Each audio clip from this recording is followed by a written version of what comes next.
Katy, you've been cheating on me. I beg your pardon? Well, this week I turned on the radio and who did I hear chatting about French politics with BBC radio presenter Evan Davies but you? Yeah, sorry. Are you leaving me? We're best friends now. Have you found another man? Radio 4 is like scarily huge numbers of people, which I didn't really think about until after I did it. And that's probably for the best. How many people were listening? Approximately 60 gazillion million. Yeah, dunno. Loads though. But it was fun to be on the radio. And in all seriousness, you spoke really well. So I was very proud. And yeah, I'm giving you a free pass to go and talk to anyone you want, especially at this time of French elections. It must be a busy time for you, Katy. Yeah, gearing up for the election next weekend, doing some reporting around that. More on which next week. But yeah, it's looking less predictable and more scary than it was a few weeks back. But on the positive side, this is my first French election as a citizen here.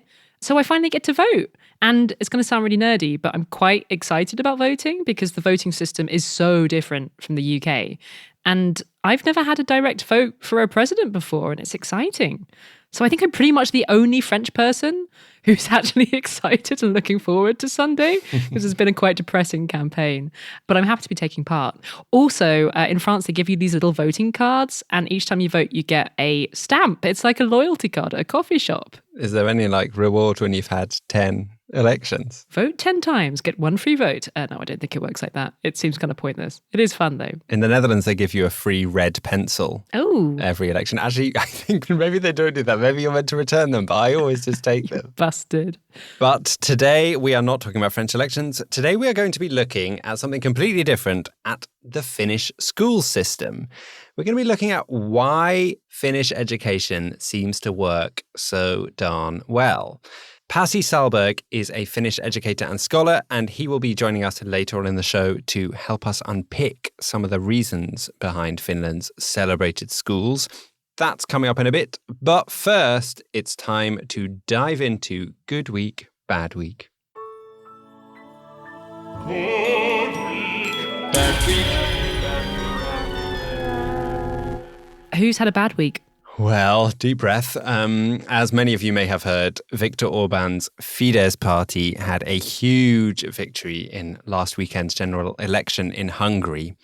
Pollsters had predicted it was going to be a pretty close run race between Fidesz and their main opposition, a six-party bloc, who had decided to campaign together in order to try and defeat Hungary's Liberal leader, Viktor Orbán. But in the end, it wasn't close at all. Orbán actually did better than he did last time, with a higher share of the popular vote and coming out with more seats in parliament. The party actually won another supermajority in parliament. That means they have 2/3 of the seats, and it gives them the power to change the constitution at will. So, frankly, with this election result, it's been a bad week for a lot of people. But yeah, let's start with the Hungarian opposition bloc. It's been a very bad week for them. Yeah, they did much worse than people had expected them to, didn't they? Like, what went wrong? Yeah, I mean, most observers and pollsters did expect Orbán to win, but not by the amount he did. In the end, 54% of Hungarians voted for Fidesz and 34% voted for the United for Hungary opposition bloc. Why did this happen? Well, it's obviously going to be picked apart for months to come, but one thing is clear. Orbán's support had increased considerably in the polls since war broke out in neighbouring Ukraine. And whilst Orbán did agree with fellow EU leaders to the initial wave of sanctions against Russia, he has been walking a bit of a balancing act between the EU's interests on one hand and the hideous interests of Vladimir Putin on the other, with whom he has ties and some clear personal chemistry. Hungary has, for example, a controversial policy not to allow arms to be transferred to Ukraine at the Hungarian border. Plus, he's the only EU leader to publicly criticize Ukrainian President Zelensky. And whilst this makes him very unpopular in Ukraine and in most of the rest of Europe, Orbán uses this ambiguity to frame himself as a vote for keeping peace in the region and to frame the opposition as a vote that would eventually lead Hungary to war. And however cynical that is as an electoral strategy, I mean, especially considering the horrifying war crimes from Russia that we've seen this week, apparently that strategy worked, or at least it didn't backfire. A clear majority of Hungarian voters went for Orbán and for his party. I mean, I just can't get over the fact that that attitude towards Ukraine would be a vote winner right now. Yeah, it's grim. How sure are we that this election was conducted freely and fairly? Well, it's a complicated question. A lot of people have been using the phrase free but not fair when describing this Hungarian election. And part of that is because of partisan gerrymandering, the drawing of constituency districts to benefit the ruling party. Our listeners in the US will, I'm sure, know all about that practice, but it's not unique to y'all. In the end, the gerrymandered electoral map actually didn't make a huge difference to the final results because it wasn't anywhere near a close race. So, yeah, it really would have had a difference if it was tight and the opposition weren't able to get a majority in parliament, even if they had won the popular vote.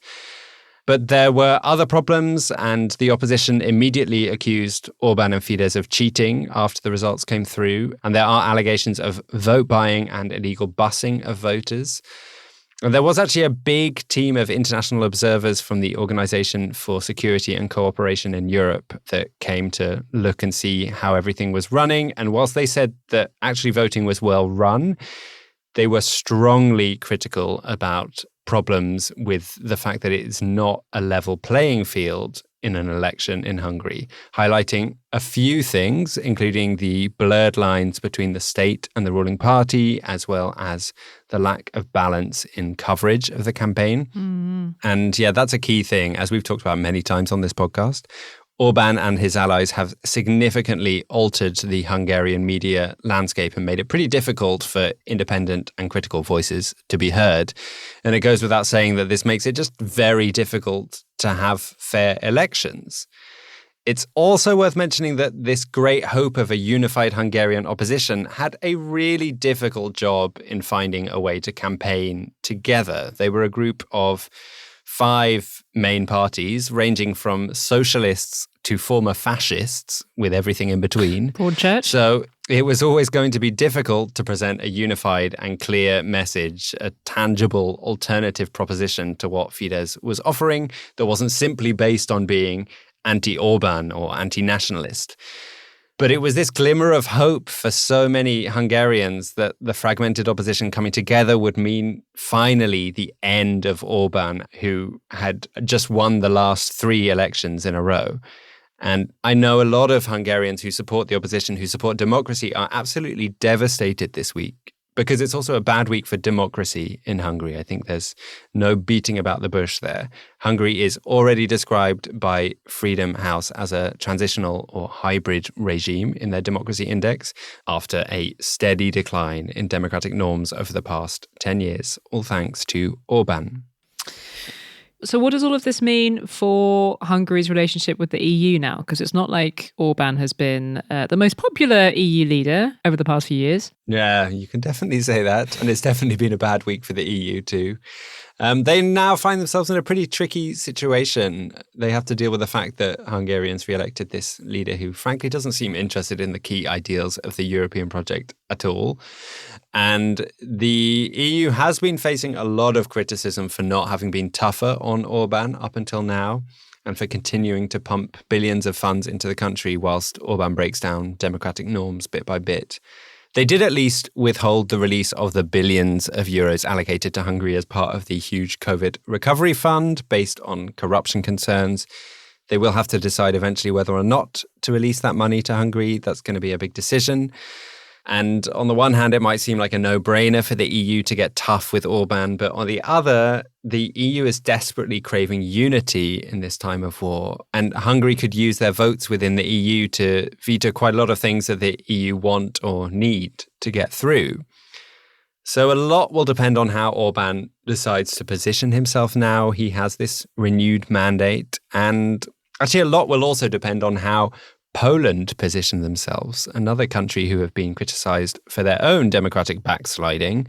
Poland and Hungary have, up until recently, mainly stuck together as an ideological bloc when they received criticism from the EU. But when it comes to Russia's invasion of Ukraine, they are very far apart. Poland is one of the strongest advocates for more sanctions against Russia, whereas Hungary is on the other side of the spectrum, criticizing Zelensky. What this means for Hungary's position in the EU as it becomes more isolated is going to be very interesting to see. There are obviously many other communities and people for whom it's been a bad week in Hungary. I won't list them all, but I'm sending solidarity to all the LGBTQ plus people in Hungary who have been devastated by this election result and who will have to put up with the continued transphobia and homophobia of the ruling government. The election actually included an anti-LGBT referendum, which in the end failed to become binding because so many people spoiled that part of the ballot. So that's something to celebrate, I guess. Yay. The questions on that were absolutely insane, weren't they? Yeah, I'm not even going to go into it now. But they really were depressing. Yeah, and I was speaking to one of my friends in Budapest yesterday, and she was just totally drained and emotional. So let's all give our Hungarian friends extra attention and hugs over these next few weeks while they process what just happened. It's an official demand from the Europeans. Hug a Hungarian. I like that. It's a nice official policy to have. And as Timothy Garton-Ash said in a Guardian piece this week, the Ukrainian horrors are clearly far worse than the Hungarian miseries, but they are sadly fatefully connected, as I've described. So a very bad week for a lot of people. Cheer us up, Katy. Who's had a good week? I'll do my best, even though I'm going to talk about debt now. That's fun. But it's been a good week for unlikely alliances. So you know how in this beautiful union of 27 countries that we call the EU, there's always been quite a lot of tension over money stuff. And this tension has quite often fallen along north-south lines. So if you think about what happened after the European debt crisis from 2008-ish, I'm generalizing here, but you tended to have rich northern European countries like Germany and the Netherlands griping about having to help bail out their neighbors and accusing southern European countries like Greece and Spain and Italy of getting themselves into really terrible financial messes because they supposedly manage their money badly and they're irresponsible and they let everyone retire too young because they're lazy compared to the hardworking northerners. And a lot of Southern Europeans, understandably, got incredibly angry about these stereotypes for a lot of different reasons. I mean, for one thing, it wasn't just Southern countries that got into trouble a decade ago. If you think about Ireland, for example, they found themselves in a huge financial mess. And it's debatable how responsible Southern European governments were for the difficulties that they found themselves in versus how much of the crisis was because of external factors. But also, if you take the Netherlands, for example, it's kind of up for debate how much of their comfortable financial position with much lower levels of debts is really to do with their hardworking and sensible attitude towards government finances, and how much of it is to do with the fact that the Netherlands is a tax haven, and that quite a bit of tax that should have been paid to other governments, including in Southern Europe, goes in fact to the Dutch one. So there's this idea that a lot of this annoying northern smugness, it isn't really justified. I don't know what you think about that, Dominic, as a Netherlands resident. Oh, yeah, it's very annoying. Although I'm fortunate not to be surrounded by many people in my own personal life who are supportive of this idea that we can be smug in the Netherlands. Walking around being smug northerners all day. Didn't this idea of stingy northern Europeans come back quite a lot during the pandemic when they were deciding how much money to give to southern countries? Yeah, so the Netherlands, Austria, Denmark and Sweden, they got nicknamed the Frugal Four. Sometimes people talk about the Frugal Five, adding in either Germany or Finland to this like generally stingy collection of countries. But what you saw during the pandemic when this massive package of aid was being thrashed out was these four countries opposing this idea of collective debt, this idea that we should borrow money collectively as a block of countries, as the EU, to help get over the pandemic, and that we should be jointly responsible for paying it back.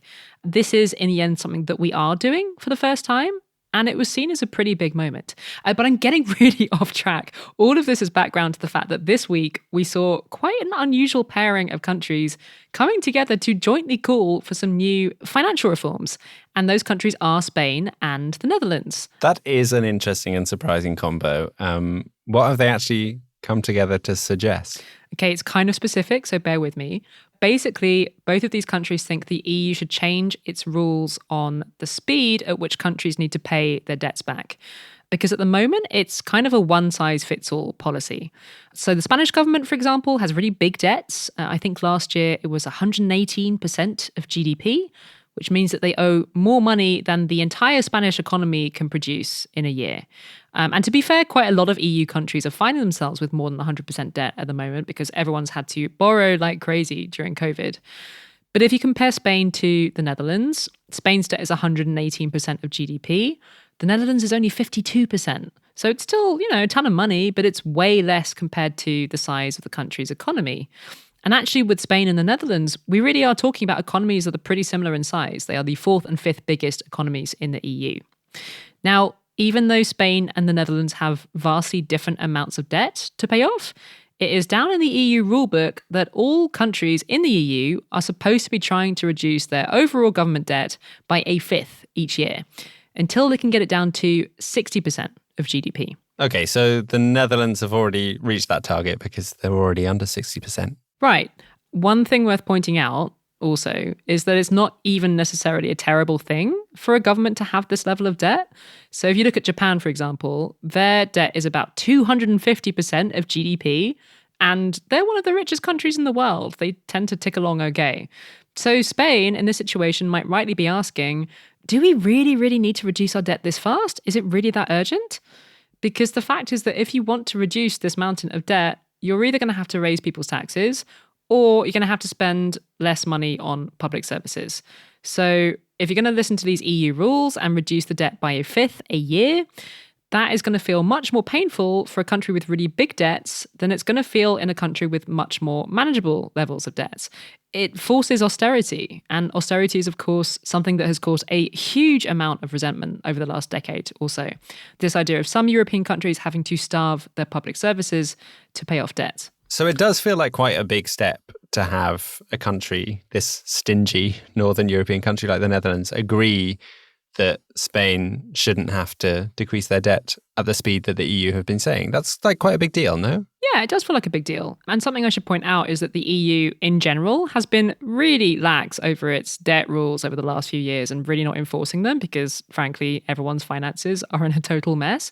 But this does feel like a step forward, yeah, especially when you think about how the Dutch Prime Minister, Mark Rutte, during COVID, he really became the poster boy for these like frugal Northern European countries. And he was very willing to get out in public and say all of these things that made him look really mean to the rest of Europe about how like countries like Italy shouldn't get cash to help them recover from COVID unless they were willing to bring in the kind of reforms that he wanted, that kind of thing. And I actually wanted to ask you about that because it felt a lot to me like he was playing to his domestic audience when he did this whole like, I'm the most stingy person in the EU kind of act. Yeah, it does. And I guess maybe some of the changes because of the new Minister of Finance. Yeah, actually our producer Kat was also saying that. She's saying that one of the things that's changed lately is that you guys have a new finance minister, Sigrid Kaag. She's a lot less right-wing than her predecessor, and that seems kind of helpful in this context. Anyway, it is early days yet because this is just a proposal from Spain and the Netherlands, which got presented to all the EU finance ministers this week by Kaag and her Spanish opposite number, Nadio Calviño. Shout out, by the way, to the reporters at Politico who had access to that document and went through it and broke the story. But as usual with the EU, it feels like there's something quite hopeful here, embedded in something really boring.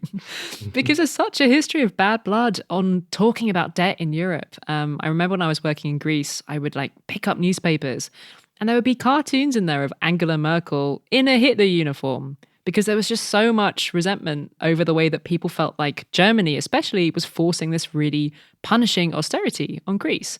So in the context of all that, this does feel like a little step forward that two countries like this are even trying to come up with common suggestions. There is a bunch of other stuff in this document and some of it is pretty vague, but I will drop a link in the show notes for anyone that wants to take a closer look. If you would like to keep this podcast up and running, if you think it's nice or important, or even if you think it needs a bit of improvement, why don't you just consider joining our band of supporters on the website Patreon or Patreon, as Katy just said. It's Patreon now. That's what the kids are calling it. Head to patreon.com/Europeans podcast, where you can give us a little monthly donation to help us keep going. And in return, you get little rewards as a thank you.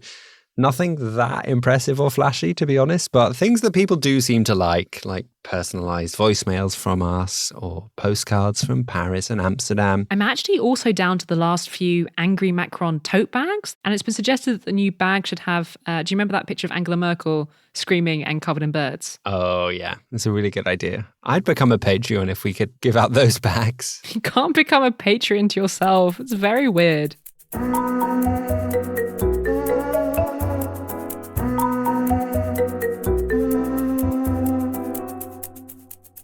I don't know about you, but I have lots of friends with little kids who are starting to think about what kind of an education they want their kids to have. And for me, living between two countries, it's kind of mind-blowing to get a sense of just how different education is depending on where you are in Europe. So here in France, kids seem to get crazy amounts of homework from the age of like 4 or 5, which I think is kind of wild. Is there anything about how things are in the Netherlands that's different to the kind of education that you grew up with in England? There just seems to be so many different types of school systems that you have to choose between, like going to Montessori or Jena Plan or bilingual school. It feels like a real nightmare having to choose. Well, one system that has perhaps less choice but gets really, really good results is Finland. And it's been getting a lot of attention in recent years, partly because there's some things about the Finnish system that are really, really striking compared to other wealthy countries around the world. Not least that private schools don't really exist in Finland. And I just find it endlessly fascinating. One person who knows a huge amount about the Finnish school system is Pasi Sahlberg, a former school teacher himself, and now a professor of education on the other side of the world at Southern Cross University in Australia. He's written various books about education, including a fascinating one about how important it is that kids play. And we were delighted to speak to him.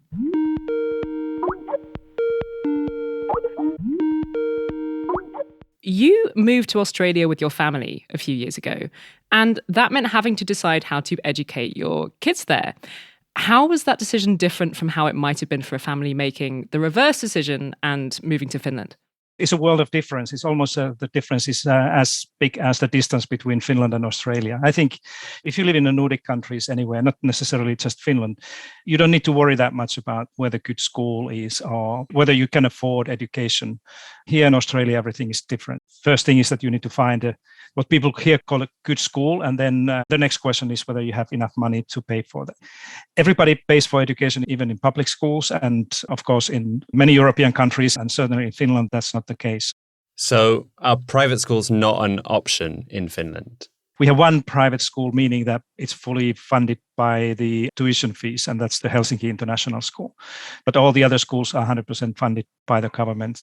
And something that the Finnish education system is well known for is that kids come out of it having had a fairly equal experience regardless of how rich their parents are.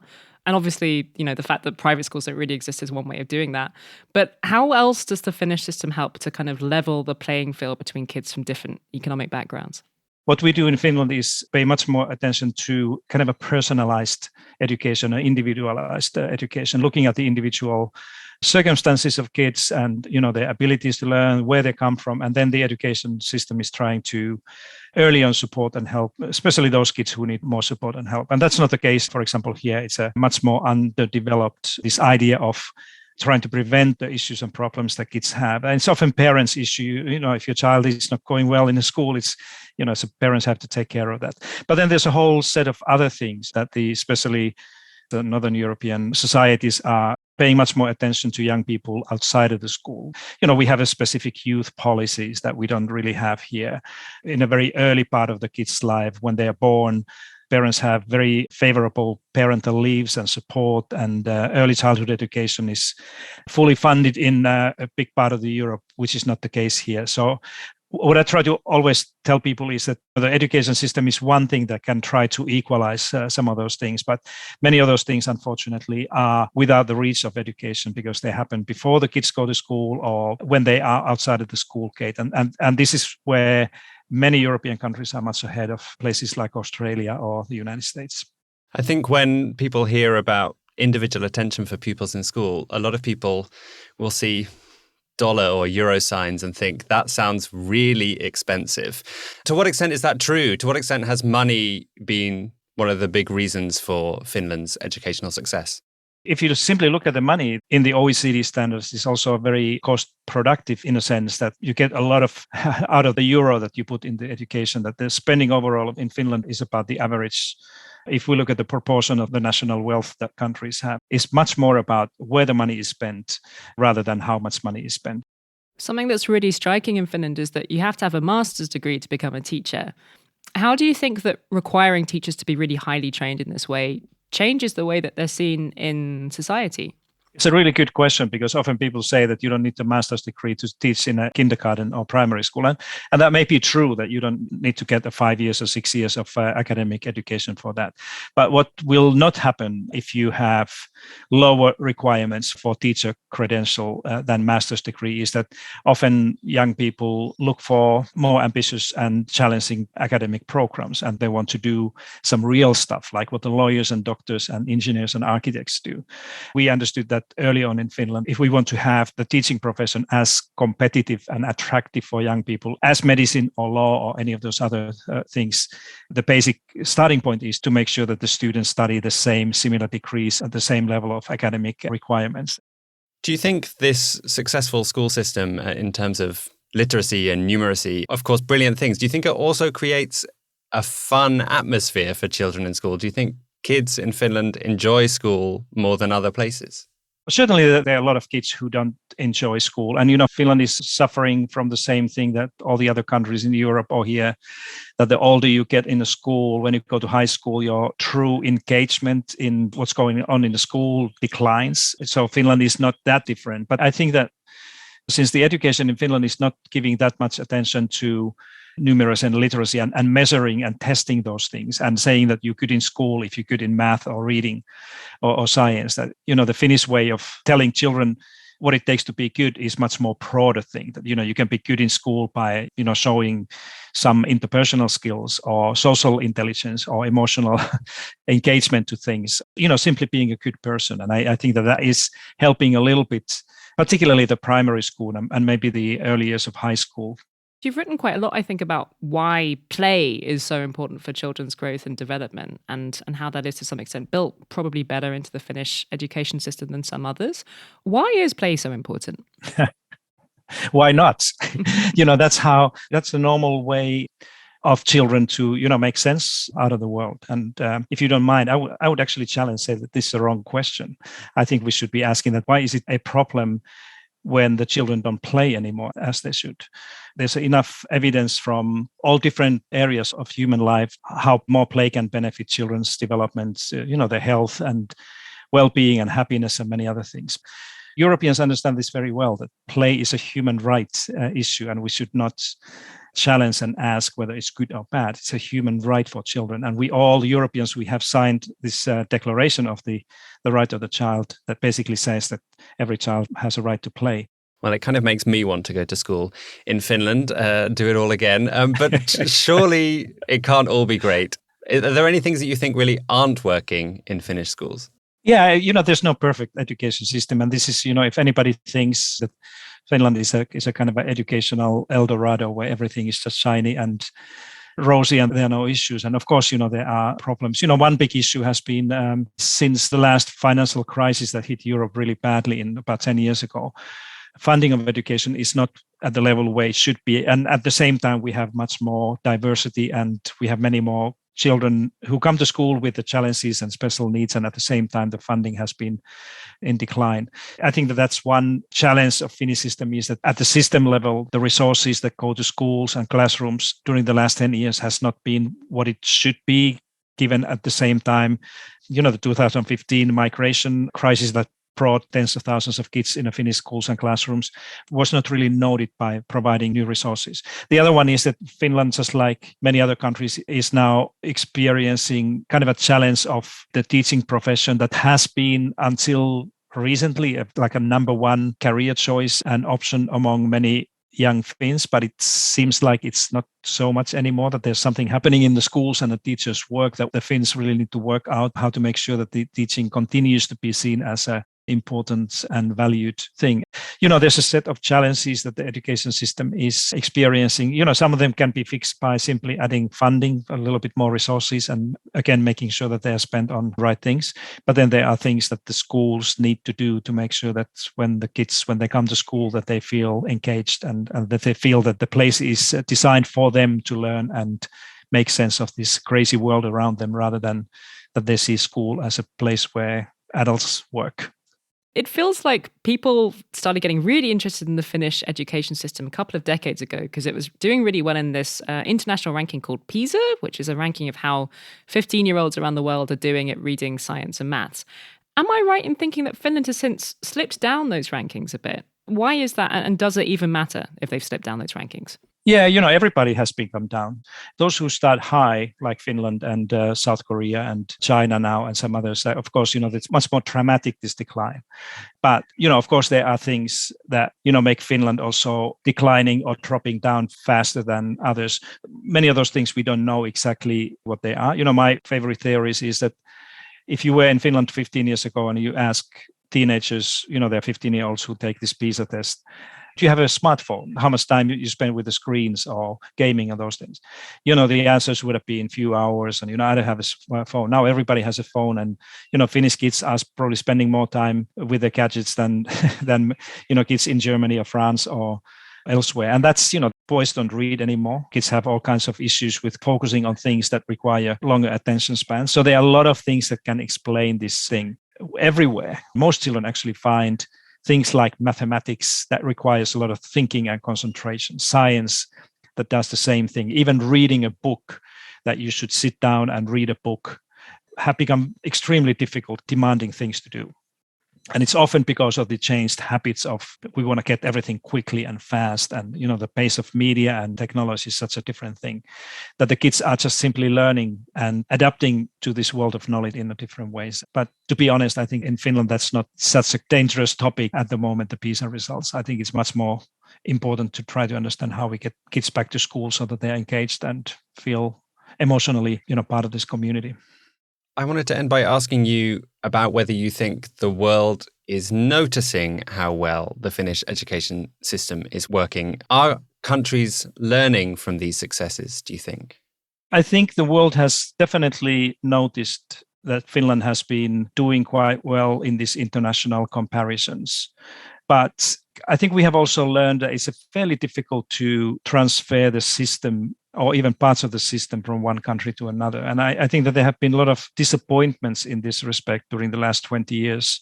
I remember in the early years of France, I went to the cabinet of the prime minister once in Paris, where the prime minister's advisors said that they have adopted Finnish initial teacher education system by doing three things. And I've been doing the same things in Germany, the US and everywhere else. And I think everybody has kind of recognized that there's something different going on in Finland. But I think this mindset that we can go to another country and make a list of things that we like and take them back with our own countries and ask the educators to start to do things like in Finland, it doesn't work like this. I think the much less understood facts are the things that we have been discussing in this conversation, like, the role of play, that why the education system is putting such a kind of a central emphasis or role in this individualized or personalized thing, or why the Finnish system is spending so much attention and time and money to work with the children who have special educational needs in a very different ways. And, those are the things that are much less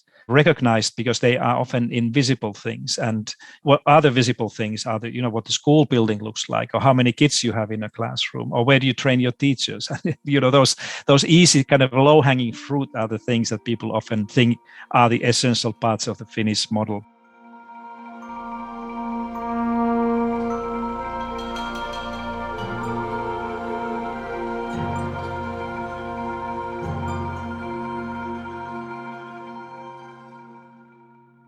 While Pasi was talking about the need for kids to play, I was thinking that we need to play more, Dominic. We don't play enough. So true. Making this podcast is kind of play, I guess. Thank you so much to Pasi for joining us. The updated version of his super famous book, Finnish Lessons, came out last year. You can buy it in lots of places, and you should also follow him on Twitter. He's there at Pasi_Sahlberg.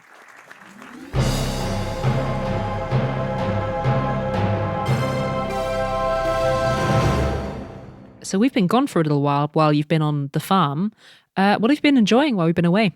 Yeah, it's pretty pathetic, actually. I've been away for quite a long time, so I should have built up like loads of isolation inspiration. But we're again at that phase in like pandemic where everything's open and I'm going to rehearsals, I'm making a podcast, having a bit of a social life, sometimes going to the theatre and watching a lot of RuPaul's Drag Race, which means that I don't actually have that much time to watch other TV or read books. You've been neglecting your duties. I know, and I don't think people need or want to hear my analysis of all the many different franchises of RuPaul's Drag Race every week, only sometimes. So actually this week I'm stealing some inspiration from our wonderful producer, Kat Laszlo, who watched a film that I've been wanting to watch myself but haven't got round to yet. It's called Flea, and it's had a lot of buzz from the critics and from award season. It was actually the first film to be simultaneously nominated for Best Animated Film, Best Documentary, and Best International Feature Film at the Oscars. The film tells the true story of a man who, just before he's going to marry his husband, decides to share his story for the first time with the filmmaker, a friend of his, about his hidden past fleeing his home country, Afghanistan, and moving to Denmark as a refugee. I'm really interested to see it because people like Cats say it's wonderful, and I always believe Cats much more than the Oscar judges even. But I'm also interested in it because it's an unusual film where the audio was made first and then the visuals came second. The animation and archival footage was added afterwards. And I think that's a really interesting order of things, which actually isn't too dissimilar to what we did with our Josh and Franco visual episode, which you should go and check out on our website if you haven't already.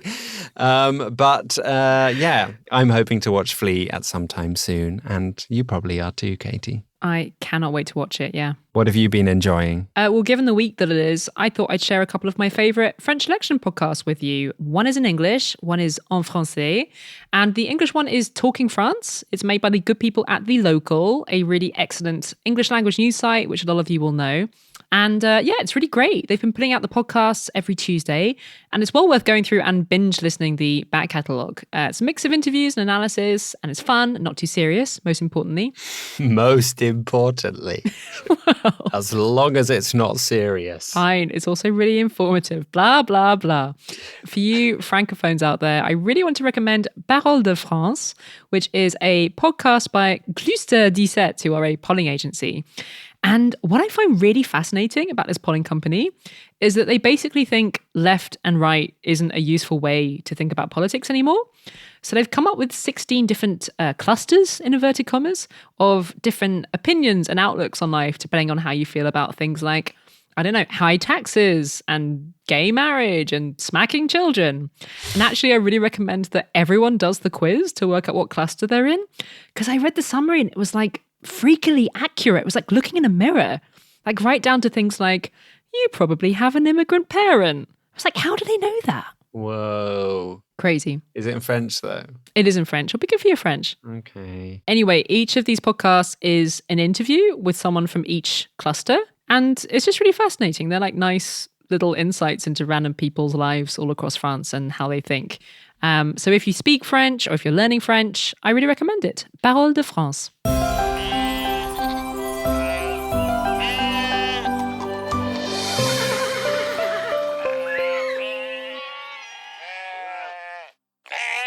For my happy ending this week, I want to celebrate a new world record that was reached last week in Europe. The record for the largest number of spectators coming together to watch a football match played by women ever.